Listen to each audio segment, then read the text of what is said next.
Welcome to the Protecting and Preserving Wealth podcast. I am John Jagay with our host, Bruce Hosler, and our guest today, Alex Koury from Hosler Wealth Management. Alex, welcome to the podcast. Thanks, John. It's great to join you and Bruce today to talk about the Secure Act 2.0. Welcome, Alex. I'm glad to have you join us today as we talk about some of these new requirements. I want to discuss the new mandates regarding Roth catch-up contributions for employees participating in retirement plans. Okay, before we get started, which retirement plans are we talking about today, Alex, that have these new catch-up contribution requirements? So the Secure Act 2.0 catch-up contribution requirements will specifically apply to most 401k plans, 403b plans, and 457b plans. Okay, so just so we're helping our listeners understand who these regulations apply to, what are the requirements to qualify for a catch-up contribution, Bruce? As most everyone knows, every qualified employee can choose to defer the annual limit from their pay and quote-unquote contribute that amount to their retirement plan. That's why these plans are called contribution plans, because the employee is able to contribute to them. The catch-up contribution, though, is limited to employees that are the age 50 or older. So younger employees are not allowed to make catch-up contributions.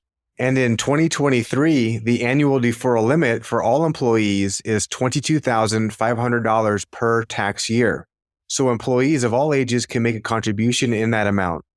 Employees that are 50 or older can also make a catch-up contribution of $7,500 in 2023.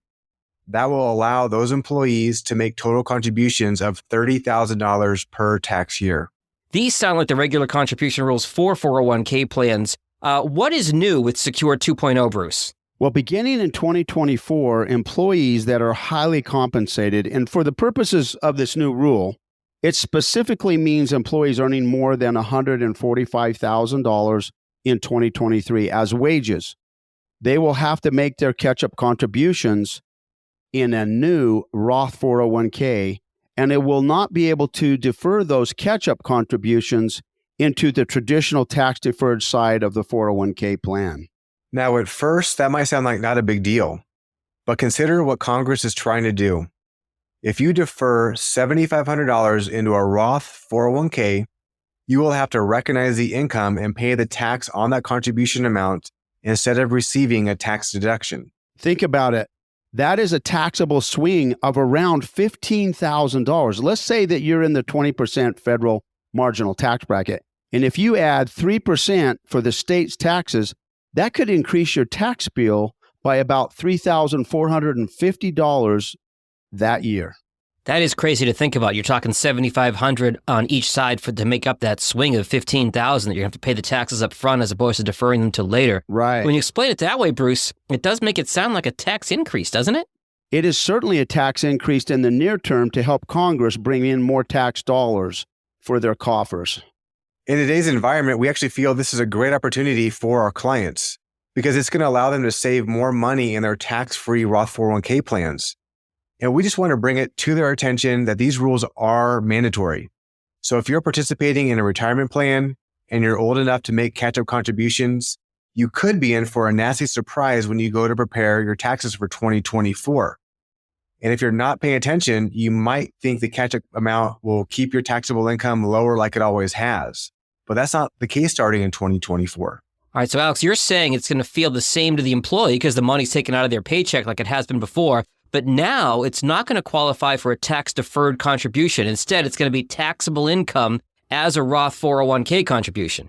I love this ability to contribute your catch-up deferrals to a Roth 401k. Don't get me wrong, because it's going to allow our listeners to save more money long-term in their tax-free bucket. But ultimately, this will help them big time later in retirement when they will be able to withdraw these funds tax-free from their Roth 401k. Now, we wanted to point out that this is a new mandatory regulation included in the Secure Act 2.0. Employers with these types of plans and the employees participating in these plans that qualify to make these catch-up contributions will not have a choice where these funds are placed. They will have to be placed in the Roth 401k side of the plan. That's a really important point. I'm glad you said that. What about small business owners, Alex, that are not employees of their company but have earned income as a sole proprietor or as a partner of a firm, like, I don't know, me?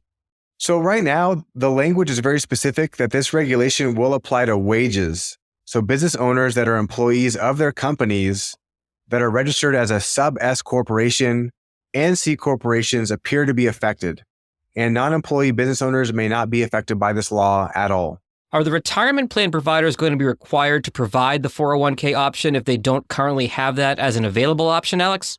So we don't have a lot of clarity on this right now, but as it stands, it appears that if a plan does not allow Roth contributions in 2023, that it will have two options next year for 2024. First off, it could begin offering the Roth option for catch-up contributions, which would be mandatory for the highly paid employees and optional for others. Or as a second option, it could continue not to allow for Roth contributions, and it would not be eligible to offer the catch-up contribution either. Folks, I wanted to share this information with you so you can begin planning what you will do next year with your catch-up contributions. I did not want you to get caught off guard. The Secure Act 2.0 encompasses a number of changes in the tax law, and we want to help you get out in front of it right now, today in 2023. Bruce, if I'm understanding you correctly, with this provision in the Secure Act 2.0, it's kind of the whole short-term pain, long-term gain thing. You might have a little bit more of a tax bill come 2024, but by paying the tax on it up front, that money's going to grow tax-free because you're doing the Roth side of things. Do I have that right? Absolutely. And when we believe that the future tax rates are going to be that much higher, John, because after 2026, the Tax Cuts and Jobs Act sunsets, then they're getting those dollars at a discount. But here's the thing I wanted to bring to everybody's attention. Hey, if you're not paying attention to this, the dollars go out of your paycheck and all of a sudden you think your taxes are going to be the same. And now you got a $3,500 tax bill that you weren't expecting and you didn't know was coming, and you thought everything was just the same.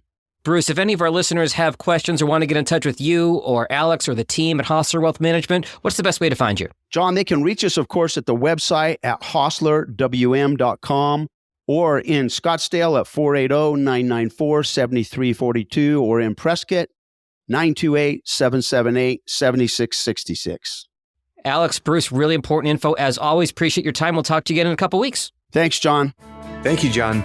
Securities and advisory services offered through Commonwealth Financial Network, member FINRA SIPC, a registered investment advisor. Forward-looking commentary should not be misconstrued as investment or financial advice. The advisor associated with this podcast is not monitored for comments, and any comments should be given directly to the office at the contact information specified. Any tax advice contained in this communication, including any attachments, is not intended or written to be used and cannot be used for the purpose of 1. Avoiding federal or state tax penalties, or 2. Promoting, marketing, or recommending to another party any transaction or matter addressed herein. The accuracy, completeness, and timeliness of the information contained in this podcast cannot be guaranteed. Accordingly, Hosler Wealth Management, LLC does not warranty, guarantee, or make any representations or assume any liability with regard to financial results based on the use of the information in this podcast.